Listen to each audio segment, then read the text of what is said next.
नमस्कार। Good morning. देखो दोस्तों, हम जो मेले और त्यौहार पढ़ रहे थे वो हमने हिंदू कैलेंडर के 12 महीनों में से एक महीने के पढ़ लिए। चैत्र महीने में जो भी त्यौहार और मेले आते हैं वो हमने पढ़ लिए। ये भी ध्यान रखना है कि ये चैत्र महीना मार्च अप्रैल में आता है। अब हम पढ़ेंगे वैशाख महीने के मेले और त्यौहार। हो वैशाख महीने के जो मेले और त्यौहार पड़ेंगे उसमें ध्यान रखना कि वैशाख महीना अपना जो ईस्वी सन वाला कैलेंडर है कब आता है। अप्रैल मई में आता है वैशाख महीना। मार्च, फिर ये अप्रैल, ये मई, जून, जुलाई, अगस्त। मार्च अप्रैल, अप्रैल मई, मई जून, जून जुलाई, जुलाई अगस्त, अगस्त सितंबर, ऐसे चलता है। मार्च अप्रैल मई जून जुलाई अगस्त। तो वैशाख महीना अप्रैल में आएगा और मई में आएगा। ठीक है। एक महीने के अंदर हिंदी माह के एक महीने के अंदर दो पक्ष होते हैं, एक कृष्ण पक्ष और एक शुक्ल पक्ष। कृष्ण पक्ष कृष्ण एकम से अमावस्या तक और शुक्ल पक्ष शुक्ल एकम से पूर्णिमा तक। कृष्ण पक्ष को बद्धी पक्ष, शुक्ल पक्ष को शुद्धि पक्ष कहते हैं। अब आइए हम वैशाख महीने के अंदर कौन कौन से मेले और त्यौहार आते हैं उनके बारे में पढ़ेंगे। ठीक है। और वैसे देखें तो अप्रैल मई में। तो ये अपना कौन सा महीना है? वैशाख महीना। और कोई भी महीना होता है उसमें दो पक्ष होते हैं,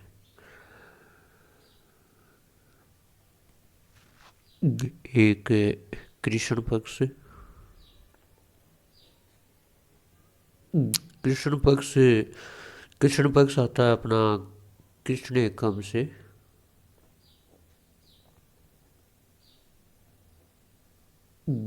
कृष्ण अमावस्या तक। ये 15 दिन हो गए। वो एक आता है शुक्ल पक्ष।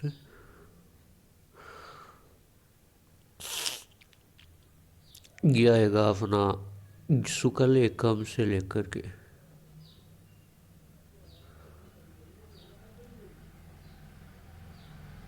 पूर्णिमा तक। अब वैशाख महीना है तो हम लगा देते हैं वैशाख। कृष्ण एकम से वैशाख अमावस्या, वैशाख शुक्ल एकम से वैशाख पूर्णिमा तक। ठीक है।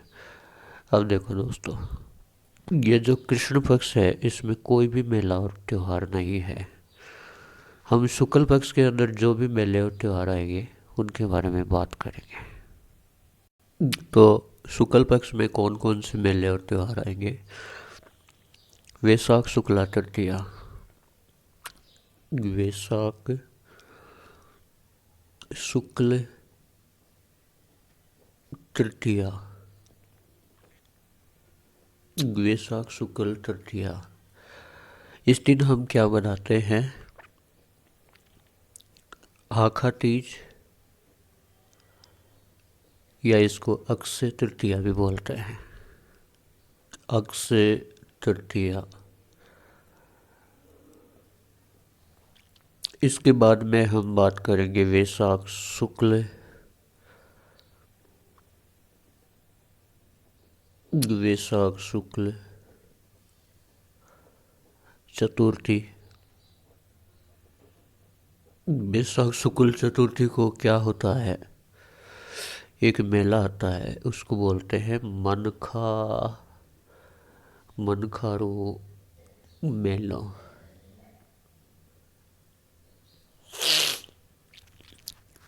इसके बाद हम पढ़ेंगे वैशाख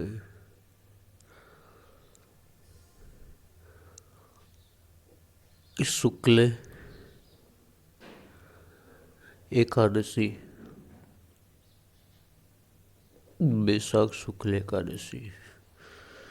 इस दिन हम क्या करेंगे? एक मेला मनाएंगे, नारायणी माता का मेला। नारायणी माता का मेला। उसके बाद में हम पढ़ेंगे वैशाख पूर्णिमा। इस दिन क्या होता है, इस दिन क्या मनाते हैं भाई? बुद्ध पूर्णिमा। बुद्ध पूर्णिमा। और इसी को बोलते हैं पीपल पूर्णिमा।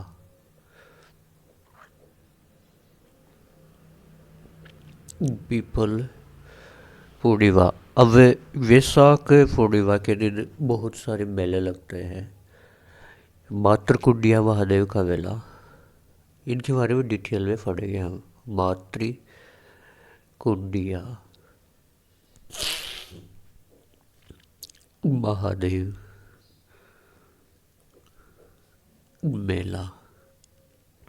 मातृकुंडिया महादेव मेला। इसके बाद में हम पढ़ेंगे यहाँ पे मातृकुंडिया महादेव मेला। उसके बाद वैशाख पूर्णिमा को ही पढ़ेंगे गोमती सागर।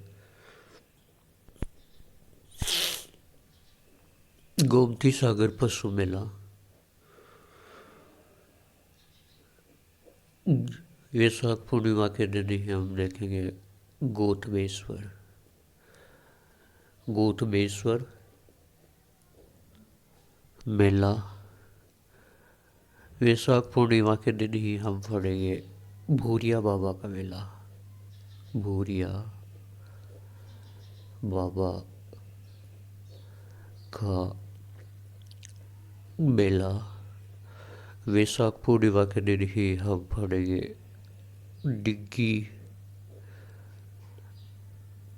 कल्याण। डिग्गी कल्याण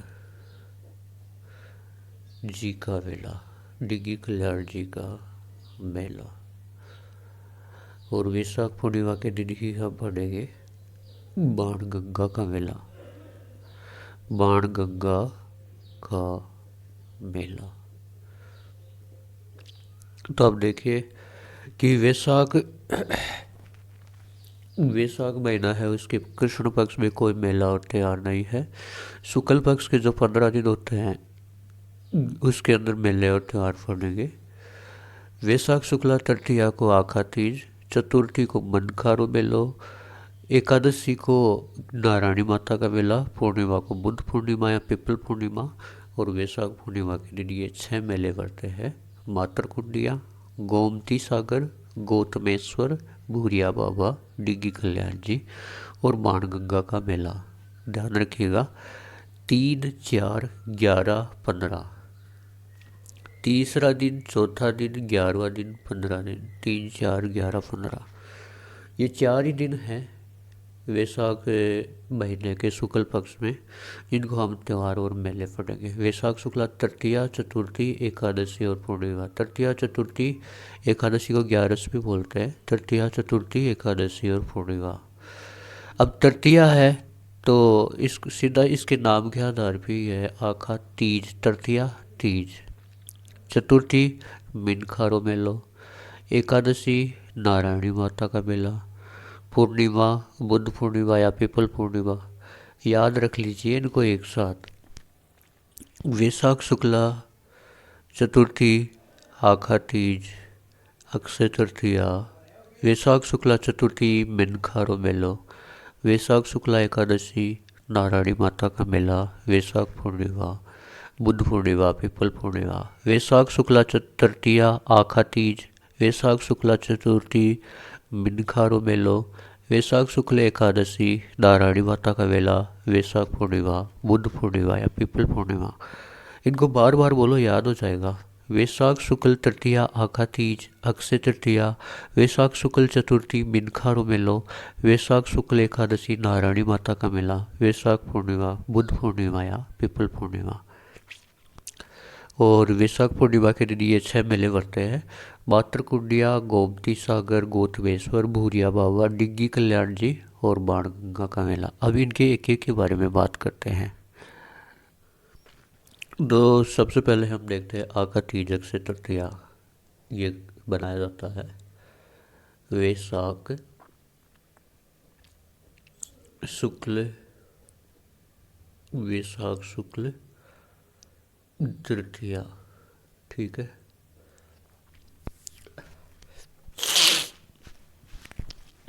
देखो हम साक बोलते हैं ना, साक का मतलब क्या होता है कि अगर खेतों वालों के अंदर बात करें तो भाई कौन सा साग की फसल वही है भाई, कौन सा साग की फसल वही है। इसका मतलब फसल से संबंधित भी है भाई। ठीक है। तो आखा, आखा हम कहीं पे भी मंदिर में जाते हैं तो हमारे घर से आखा ले जाते हैं, अनाज के दाने ले जाते हैं एक थैली में डाल के, जौ के बाजरे के, जो भी। कहीं पे हम मंदिर में पूजा करवाने के लिए जाते हैं, वहीं पे भी आखा लेके जाते हैं, तो वो भी अनाज ही के संबंधित है। आखा तीज मतलब इस दिन किसान अच्छी फसल पैदावार के लिए खेत में अनाज के बीज बोता है। इस दिन किसान अच्छी फसल पैदावार के लिए, अच्छी फसल पैदावार के लिए खेत में अनाज के बीज बोता है, खेत में अनाज के बीज बोता है। अब भाई अनाज के बीज बोता है तो अनाज के बीज किससे बोए जाते हैं खेत में? हल से। तो हल की तो पूजा करनी ही पड़ेगी, क्योंकि हल की पूजा नहीं करेंगे तो बीज किससे बोएंगे। इसलिए इस दिन इस दिन हल की पूजा की जाती है।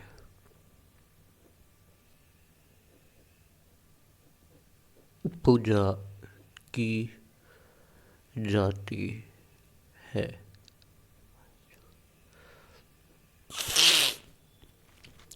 ठीक है। अब आप जो बरसात वाले एरिया में रहते हैं वो सोचेंगे कि भाई अगर वैशाख में फसल बोते हैं, बीज बोते हैं, तो आप बताइए जब बरसात का मौसम आता है, हमारे यहाँ लगभग जून महीने में बरसात होती है राजस्थान में। और जून महीने में कौन सा महीना आता है? मार्च से देख लो, चैत्र, वैशाख, ज्येष्ठ, मार्च, अप्रैल, मई, जून, चैत्र, वैशाख, ज्येष्ठ, आषाढ़, मतलब साढ़ साढ़ महीने के अंदर हमारे यहाँ पे बाजरा, मोठ, मूंग, ग्वार, तिल, ये फसलें बोते हैं बरसात वाले मौसम में। लेकिन आपको ये भी तो पता होना चाहिए कि हमारे जो काकड़ी, मतीरा, खीरा और ये होते हैं, ये उससे पहले ही होता है, 3 महीने का सीजन होता है। रबी की फसल, जायद की फसल और खरीफ की फसल हम तीन बोलते हैं। तो जो जायद की फसल होती है, सब्जी वाला मौसम, काकड़ी मतीरे वाला, वो इसी महीने में तो होता है ना। अगेती बोते हैं तो एक अलग बात है, लेकिन अगर थोड़ा लेट बोए तो अप्रैल मई के अंदर ही आता है। आखा तीज अगर इंग्लिश कैलेंडर में देखें तो अप्रैल मई में आता है।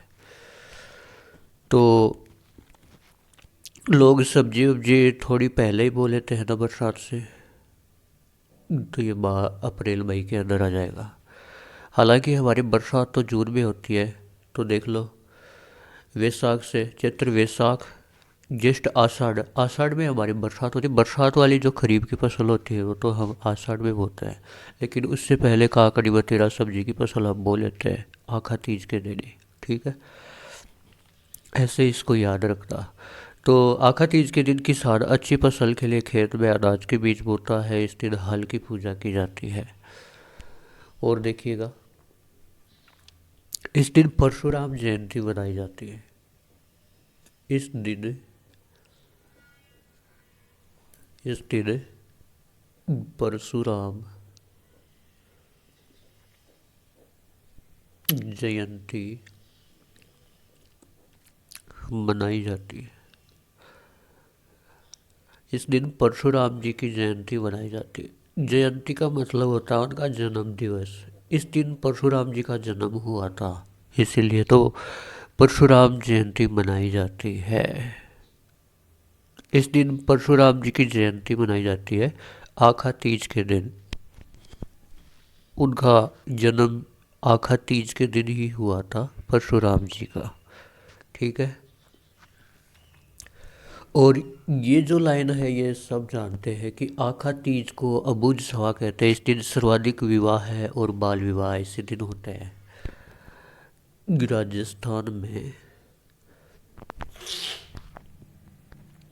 राजस्थान में सर्वाधिक विवाह है एवं बाल विवाह है। राजस्थान में सर्वाधिक विवाह एवं बाल विवाह है इस दिन होते हैं। राजस्थान में सर्वाधिक विवाह एवं बाल विवाह इस दिन होते हैं।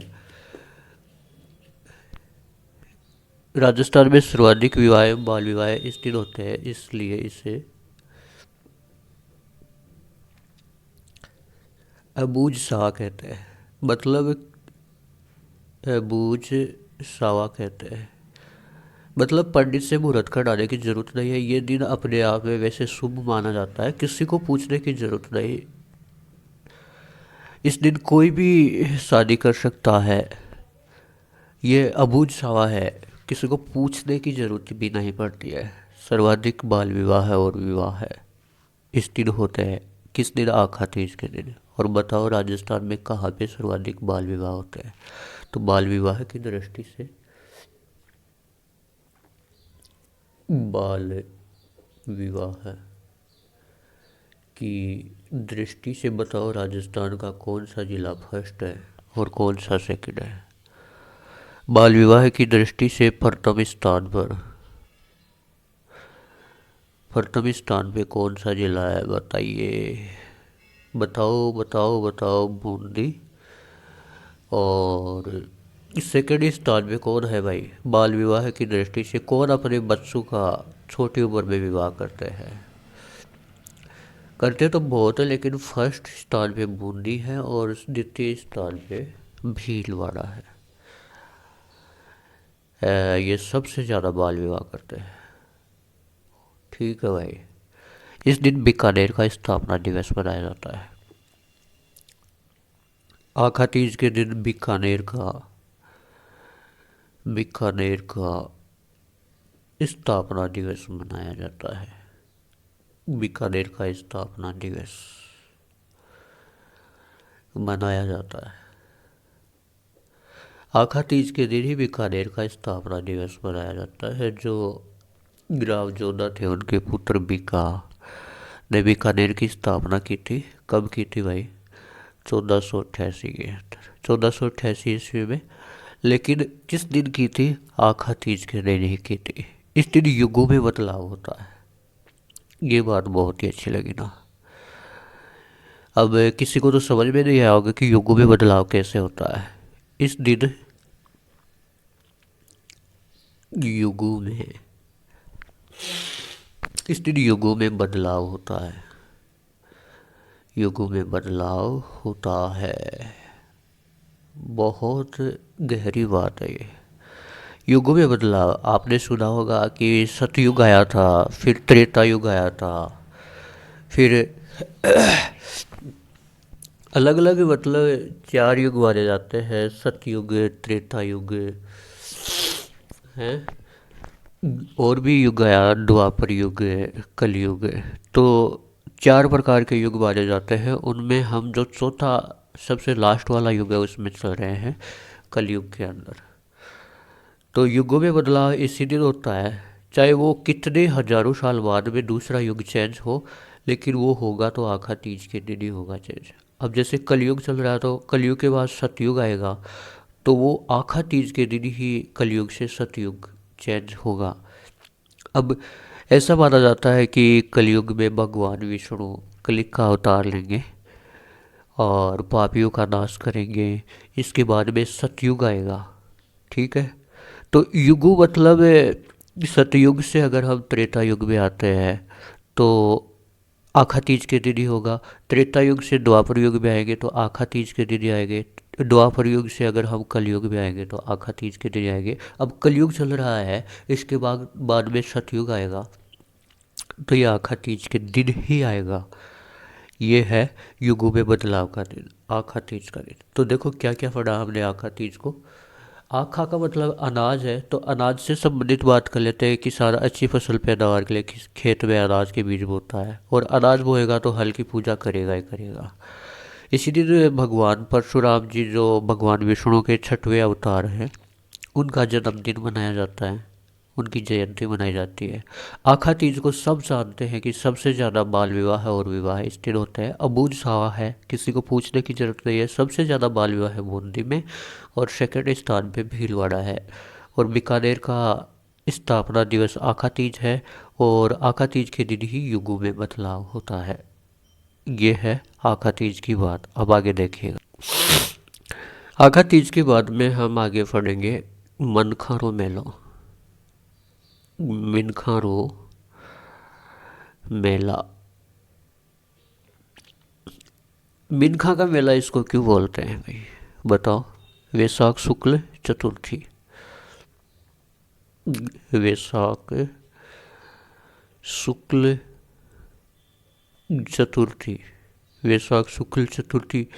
जो हमारे ग्रासिया जनजाति होती है, उसके युवक और युवतियाँ एक दूसरे के लिए मिनक चुनते हैं, मिनक देखते हैं। लड़की लड़का देखती है, लड़का लड़की देखता है। इसीलिए तो इसको मनखारो मेलो कहते हैं। देखते हैं भाई कि किसी को मिल जाए तो ठीक ही है। इसलिए आप ऐसे याद रख सकते हैं कि इसको मिनखारो मेलो कहते हैं। ये लगता कहाँ पे है, एक गांव है सिहावा, सिहावा गांव, सिरोही जिले के अंदर। सिहावा सिरोही। एग्जाम में सीधा सीधा प्रश्न पूछा जाता है कि मिनखारो मेलो कौन से ज़िले में है। 4 ऑप्शन आएंगे, उनमें 4 ज़िले होंगे, तो हमारा उत्तर होगा सिरोही जिले के अंदर। अगर क्वेश्चन पूछ ले मिनखारो मेलो कब लगता है, चैत्र वैशाख ज्येष्ठ आषाढ़, आगे शुक्ला चतुर्थी दे 4 ऑप्शन, तो हमारा उत्तर होगा वैशाख शुक्ला चतुर्थी के दिन। और अगर ऐसे पूछ ले कि ये किस जनजाति से संबंधित है, तो ग्रासिया जनजाति से संबंधित है। ग्रासिया जनजाति की युवतियाँ, ग्रासिया जनजाति की युवतियाँ इस मेले में, इस मेले में अपना जीवन साथी, जीवनसाथी.com, ग्रासिया जनजाति की युवतियाँ इस मेले में अपना जीवन साथी चुनती है। जरूरी थोड़ा है कि सभी को मिले, लेकिन जिसको मिल जाए वो तो चुन ही लेगी ना। तो इसको मनखारो मेलो कहते हैं। वैशाख शुक्ला चतुर्थी, ग्रासिया जनजाति की युवतियाँ अपना जीवन साथी चुनती है, इसलिए हम ऐसे बोल सकते हैं कि यह ग्रासिया जनजाति का मेला है। ग्रासिया जनजाति का मेला। अब भाई अगर आप भूलो तो भूलो, लेकिन भूलने वाली तो बात है ही नहीं। एक लड़की अपने लिए लड़का ढूंढती है, तो हम अपनी भाषा में इंसान को मिनक ही तो कहते हैं। तो ये अपने लिए मिनक, अच्छा सा मिनक ढूंढती है, इसीलिए तो इसको मिनखारो मेलो कहते हैं। और ग्रासिया जनजाति का मेला है। पूछ ले कहाँ पे, सिरोही में, सिहावा गांव में। और कब भरता है, वैशाख शुक्ल चतुर्थी को। ध्यान रखना। इसके बाद में नेक्स्ट आता है नारायणी माता का मेला। नारायणी माता का मेला। ये जो नारायणी माता है ना दोस्तों, ये जो नाई जाति होती है, सेन जाति होती है, उनकी कुल देवी होती है। कब बढ़ता है, वैशाख, वैशाख शुक्ल, वैशाख शुक्ल एकादशी, जो दो डंडियाँ है ना, इसका मतलब है 11 या एकादशी। नारायणी माता का मेला बढ़ता है वैशाख शुक्ल एकादशी को। ये नारायणी माता है, ये यहाँ जो लोग देवियाँ हैं और है वहाँ पे इसको पढ़ेंगे पूरे डिटेल में। लेकिन हम एक जानकारी के लिए बता दें कि नारायणी माता नाई जाति की कुल देवी है, जिनको हम सैन बोलते हैं। दूसरा, ये जो नारायणी माता जी हैं ये सती हुई थी, लेकिन वर्तमान में इसको एक शक्ति के रूप में पूजा जाता है। नारायणी माता का जो मंदिर है उसकी मूर्ति के नीचे से एक जल धारा निकलती है जो हमेशा चलती रहती है। इसका रहस्य आज तक कोई पहचान ही नहीं पाया। ठीक है, तो ये है नारायणी माता जी की बात। अब क्वेश्चन ये है कि नारायणी माता का मेला कहाँ पे बढ़ता है। एग्जाम में क्वेश्चन तो ऐसे पूछा जाएगा, नारायणी माता का मेला कहाँ पे बढ़ता है बताओ। जिले पूछे तो 4 जिले आ जाएंगे, अलवर, भरतपुर, धौलपुर, करौली। बताओ कहाँ पे बढ़ता है। तो भाई नारायणी माता का मेला बढ़ता है बरवा, डूंगरी, राजगढ़ तहसील, जिला अलवर। कहाँ पे बढ़ता है नारायणी माता का मेला। बरवा, डूंगरी, राजगढ़ तहसील, अलवर के अंदर। कब बढ़ता है। वैशाख शुक्ल एकादशी को बढ़ता है। तो ध्यान रखना एग्जाम में क्वेश्चन आए कि नारायणी माता का मेला कहाँ बढ़ता है। अलवर जिले में बढ़ता है। नारायणी माता का मेला कब बढ़ता है। वैशाख शुक्ल एकादशी को बढ़ता है। और इसके बाद में हम देखेंगे बुद्ध पूर्णिमा। बुद्ध पूर्णिमा, इसी को बोलते हैं पीपल, पीपल पूर्णिमा, बुद्ध पूर्णिमा या पीपल पूर्णिमा। ठीक है, तो पूर्णिमा नाम आ गया ना, तो ये कब बढ़ता है। वैशाख पूर्णिमा। दोस्तों ध्यान रखना, हम हिंदू कैलेंडर का दूसरा महीना पढ़ रहे हैं, चैत्र के बाद में वैशाख। बुद्ध पूर्णिमा या पीपल पूर्णिमा कौन से तारीख को आती है। वैशाख पूर्णिमा को। इस दिन क्या होता है बताओ। इस दिन महात्मा बुद्ध के लिए क्या क्या होता है। इस दिन, इस दिन महात्मा बुद्ध, इस दिन, इस दिन महात्मा, इस दिन महात्मा बुद्ध का जन्म हुआ। और क्या हुआ, महात्मा बुद्ध को ज्ञान की प्राप्ति हुई। कब। वैशाख पूर्णिमा को ही, वैशाख पूर्णिमा को ही ज्ञान की प्राप्ति हुई महात्मा बुद्ध को। और इसी दिन महात्मा बुद्ध का निर्वाण हो गया, महानिर्वाण हो गया।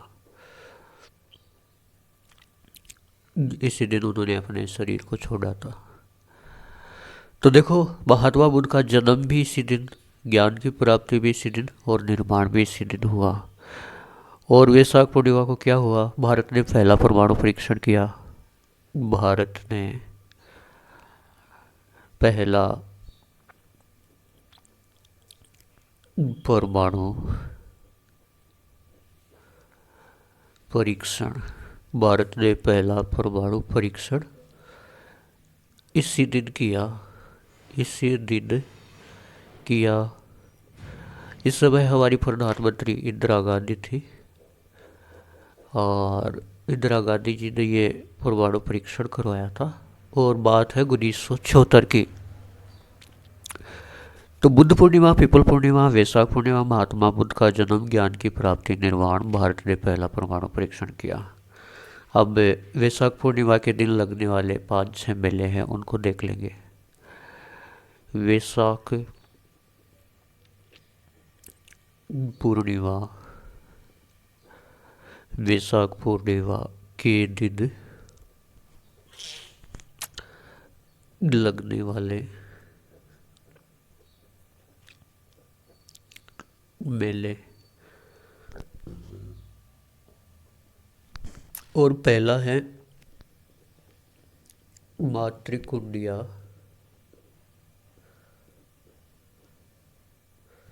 महादेव का मेला। मातृ कुंडिया महादेव का मेला। अब इसको समझो मित्रों, ये जो मातृ कुंडिया है इसका मतलब है मातृ यानी माता, माता के पाप से मुक्ति पाने वाला कुंड। ये जो कुंड है इसके अंदर कोई स्नान कर ले तो उसे माता के पाप से मुक्ति मिल जाती है। कहीं मान लीजिए भूलवश कोई पाप हो जाता है या किसी के हाथ से, तो माता के पाप से मुक्ति मिलती है, इसलिए इसे मातृ कुंडिया कहते हैं। इस कुंड के अंदर नहाने से माता के पाप से मुक्ति मिल जाती है। अब आप कहोगे कि माता के पाप से मुक्ति कैसे, क्या पाप कर लिया हमने? हमने नहीं किया, अगर किसी से हो जाता है तो जो भगवान परशुराम जी हैं जिनको विष्णु जी का छठवां अवतार मानते हैं, उनके हाथ से पाप हो गया था। और पाप क्या हुआ था, जो परशुराम जी है उनकी माता जी थी, वो कहीं स्नान करने के लिए गए हुए थे नदी में, और जब वो वापस आ रहे थे तो उन्होंने किसी दूसरे राजा को जाते हुए देखा था, तो वो उनकी ओर आकर्षित हो गई थी। तो परशुराम जी के पिताजी को उनके ऊपर संदेह हो गया। तो परशुराम जी ये चार भाई थे, तो जब इनके बड़े भाई घर पे आए तो इनके पिताजी ने कहा कि भाई आप में से अपनी माता का गला कौन काटेगा, आपकी माता जी ने पाप किया है। तो किसी ने नहीं काटा माता का गला, तो परशुराम जी के पिताजी ने उनको श्राप दे दिया था।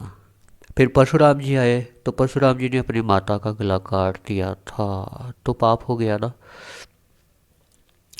जब इनके पिताजी ने बताया कि ऐसे ऐसे इनका चरित्र सही नहीं है, तो परशुराम जी ने अपनी माता का गला काट दिया था पिता की आज्ञा पर। तो माता का पाप हो गया इनको, तो इन्होंने गला काट दिया था। फिर इनके पिताजी ने कहा था कि मांगिए, क्या वरदान मांगोगे? तो परशुराम जी ने कहा था कि मेरी माता फिर से जन्म ले, और मतलब उनके चरित्र पे कोई हाथ ना उठाए आगे दोबारा से। दूसरा, मेरे भाइयों को जो आपने श्राप दिया उसको वापस लिया जाए, और एक वरदान और मांगा था। ठीक है, तो ये बात है। इसलिए माता के पाप से जो मुक्ति मिलती है मातृ कुंडिया के अंदर नहाने से मिलती है। तो यह है मातृ कुंडिया महादेव का मेला। अब एग्ज़ाम में क्वेश्चन ये आता है कि मातृ कुंडिया महादेव का मेला कहाँ पे लगता है? 4 जिले आएंगे, उनमें से रासमी तहसील चित्तौड़गढ़ में यह मेला लगता है। रासमी तहसील चित्तौड़गढ़ में ये मेला लगता है। यहाँ कुंड में नहाने के बाद में लोग जाते हैं यहाँ मंगलेश्वर महादेव के दर्शन करने के लिए। यहाँ मंगलेश्वर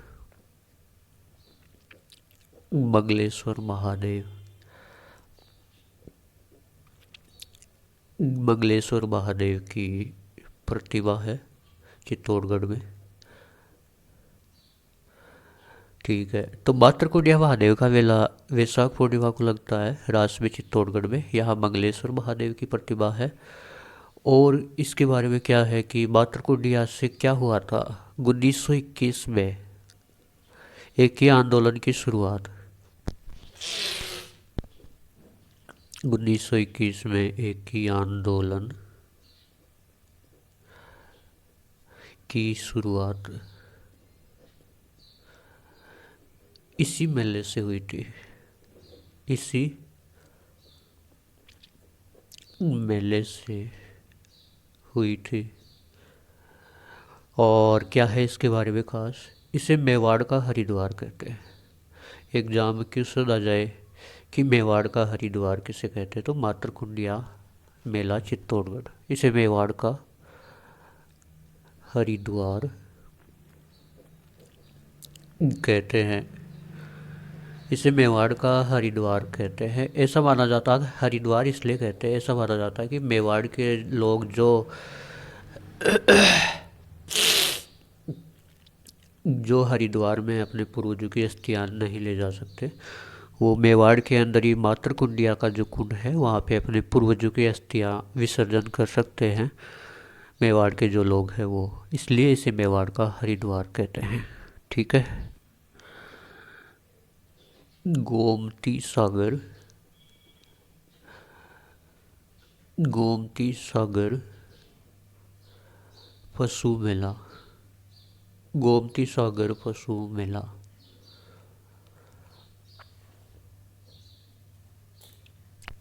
ये कहाँ पे लगता है भाई? गोमती सागर पशु मेला कब लगता है भाई? वैशाख पूर्णिमा को ही लगता है। सारी वैशाख पूर्णिमा के ही पढ़ रहे हैं हम। कहाँ पे लगता है? झालरा पाटन, झालरा पाटन झालावाड़ जिले में। गोमती नदी के किनारे पे लगता है। गोमती नदी के किनारे पे लगता है। और हाड़ौती, हाड़ौती आंचल, हाड़ौती आंचल का सबसे बड़ा, हाड़ौती आंचल का सबसे बड़ा पशु मेला है। अब आपसे क्वेश्चन पूछ ले कि हाड़ौती आंचल का सबसे बड़ा पशु मेला कौन सा है? गोमती सागर पशु मेला। लेकिन यही क्वेश्चन आ जाए कि हाड़ौती आंचल का सबसे बड़ा मेला कौन सा है, तो दोस्तों अगर पशु नाम नहीं आए, इसमें से पशु नाम गायब हो जाए, तो आप क्या उत्तर करोगे? अगर हाड़ौती आंचल का सबसे बड़ा पशु मेला पूछे तो गोमती सागर पशु मेला, लेकिन जब पशु नाम हट जाए और पूछ ले कि हाड़ौती आंचल का सबसे बड़ा मेला कौन सा है, तो आपको करना है सीताबाड़ी का मेला, जो कि 12 में लगता है। और वो वैशाख महीने से अगला महीना आएगा ज्येष्ठ, उसमें लगेगा ज्येष्ठ अमावस्या के दिन। और ये सहरिया जन जो सीताबाड़ी का मेला है, ये सहरिया जनजाति का कुंभ भी कहलाता है। तो देखो क्या पढ़ा हमने। गोमती सागर पशु मेला झालरा पाटन झालावाड़, गोमती नदी के किनारे, हाड़ौती आंचल का सबसे बड़ा पशु मेला है ये। ठीक है। इसके बाद में देखते हैं गौतमेश्वर मेला, गौतमेश्वर महादेव का मेला। गौतमेश्वर, गौतमेश्वर मेला ये कहाँ पे लगता है भाई? हरनौद, हरनौद प्रतापगढ़, हरनौद प्रतापगढ़ में ये लगता है। इसे मीणा जनजाति का कुंभ कहते हैं। इसे मीणा जनजाति, इसे मीणा जनजाति का कुंभ कहते हैं। अब ये क्वेश्चन इम्पोर्टेंट ही है, और क्या पूछ ले कि मीणा जनजाति का कुंभ कौन सा मेला है, 4 दे दे, तो हमें करना है गौतमेश्वर महादेव का मेला। इसके बाद में आएगा भूरिया बाबा का मेला। भूरिया, अरे भूरिया बाबा, भूरिया बाबा, ओ भूरिया बाबा, भूरिया बाबा का मेला कहाँ पे पड़ता है भाई? सिरोही के अंदर पड़ता है भूरिया बाबा का मेला। याद रखना इनको, एग्जाम में क्वेश्चन आ सकता है। पूछ ले कौन सी नदी के किनारे पड़ता है? सुकड़ी नदी के किनारे, सुकड़ी नदी के किनारे पड़ता है। और इसकी खास बात यह है कि भूरिया बाबा के मेले में वर्दीधारी पुलिस का प्रवेश निषेध मना है। इस मेले में व इस मंदिर में वर्दीधारी, मेले और मंदिर में वर्दीधारी पुलिस का प्रवेश निषेध है, मना है। क्यों भाई? आपने पढ़ा है ना जरायम पेशा कानून, जनजाति अधिनियम, तो उनके अंदर पहले मीणाओं के ऊपर पुलिस वालों ने बहुत अत्याचार किया था कि मीणा जाति के जो 12 साल या 25 साल से ऊपर के जितने भी लोग हैं उनको थाने में हाजिरी देनी पड़ेगी। इतिहास में पढ़ा था। रोज़ रोज़ अगर कोई थाने में हाजिरी नहीं देने जाएगा तो उसको पुलिस उठा के ले जाएगी। तो पुलिस वालों ने मीणाओं के ऊपर बहुत अत्याचार किया था। इसलिए इस मंदिर में और मेले में वर्दीधारी पुलिस का प्रवेश मना है। ये सिरोही में है और सूखड़ी नदी के किनारे पे है। इसके बाद हम देखेंगे डिग्गी कल्याण जी का मेला। डिग्गी धड़ी का राजा डिग्गी कल्याण जी का मेला। बाजे से नौबत बाजा डिग्गी धड़ी का राजा। कहाँ पे है भाई ये मेला करता है? मालपुरा टोक में। कहाँ पे बढ़ता है ये? मालपुरा टोक में। वर्ष में ये 3 बार लगता है। वर्ष में यह मेला 3 बार लगता है।